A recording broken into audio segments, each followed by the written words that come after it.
Hey guys, Garrett here, and today is part 4 of my monthly series of how I mortgage my house to buy stocks, which may sound totally crazy, but it'll make more sense here. So I'm going to give you a little bit of background. We're going to show all of the stocks that I'm invested in, and then talk about a couple of the interesting things that happened in the last month. Again, I'm making this series every single month. To give you a little bit of background, I built my own house a few years back, finished that, living in it, built it with cash, and figured, shoot, I have way too much cash locked up into this house. I am the type of guy that likes to invest, and there's just too much locked up in that. So I took a small mortgage of $200,000 on the house. It appraised for $600,000, so I don't feel over leveraged with the house, but it did give me a decent pot of money to go ahead and put into different investments, primarily within the stock market. My loan is a 30-year fixed rate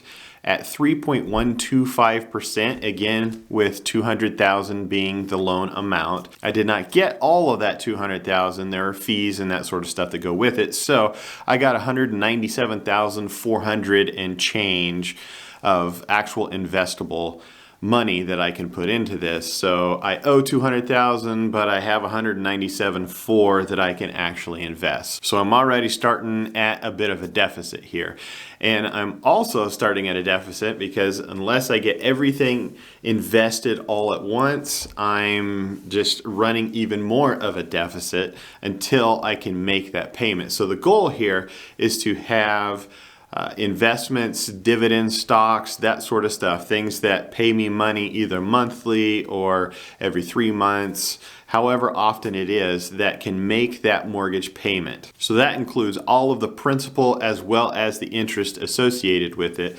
And that monthly payment is $856.75. The first thing that I invested in was a crowdsourced funding platform called Ground Source. They lend out to real estate investors that are usually flipping houses and that sort of stuff. But I've been using their platform for about a year now, and I'm pretty impressed with it. So I went ahead and put $15,000 into it. They were offering 1-year notes at 8%. So again, $15,000 invested. At the end of that 1-year term, they're going to pay me $1,200, which equates to $100 per month. Quick disclaimer, I am not recommending anything that I am doing. This is just for fun for you guys and just to see if it works. I kind of like these types of challenges. So you're either going to see me succeed or I'm going to fail. Here are all the stocks that I am invested in so far. I probably should have bought all of these all at once, got fully invested into each one of them right when I got all of the money, but I didn't. So I'm investing in common stocks, preferred stocks, as well as baby bonds. And I'm probably going a little more heavy onto the baby bonds right at the moment because I feel uncertainty in the market, even though the Fed is pumping just tons and tons and tons of money in.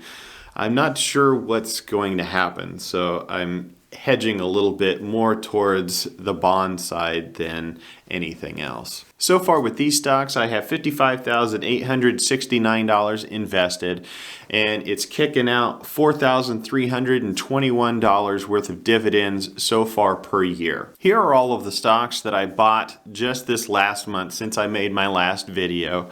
There were a few of them. Some of them I just strengthened my position within that particular stock, or I did buy a few new ones as well. But the total invested that I was able to get this month was $9,995.60, which generates an annual dividend of $808.10. While my goal is to acquire all of these positions and really never get rid of them, there are a few exceptions to this rule. There was one share of VTRS that appeared in my portfolio, and it turns out it was a spin-off of Pfizer.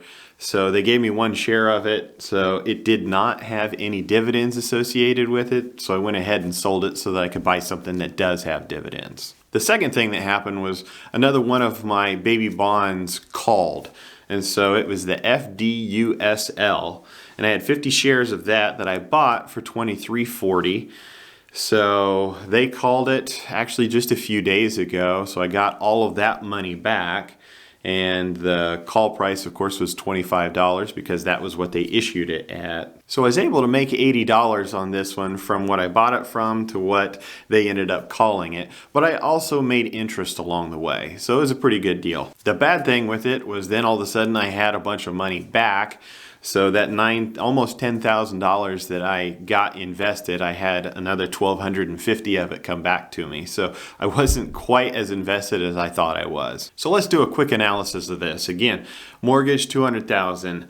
Actual mortgage proceeds, $197,460. Total invested so far, including the ground floor and all of the shares that I just showed you, is $70,869, which represents 35.9% of my investable money. That's giving me an annual dividend of $5,521. And of course, my monthly mortgage is $856.75.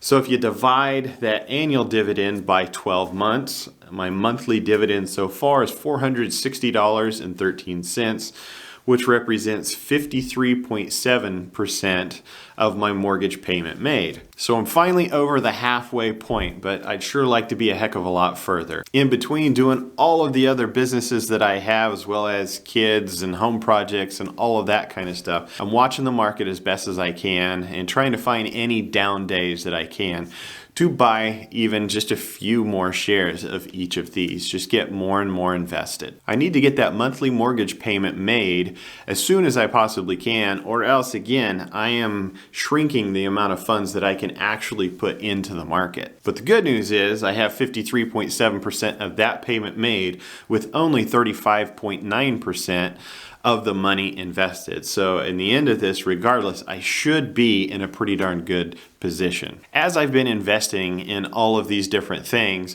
I've also been watching interest rates for the home loans because, again, I got a 30-year term at 3.125%.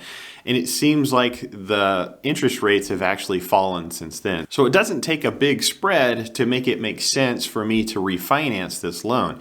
It would cost some money. So I went ahead, got a hold of my bank and asked them, what could I get for a 30-year term? They said 2.5%. I thought, holy mackerel, that's big.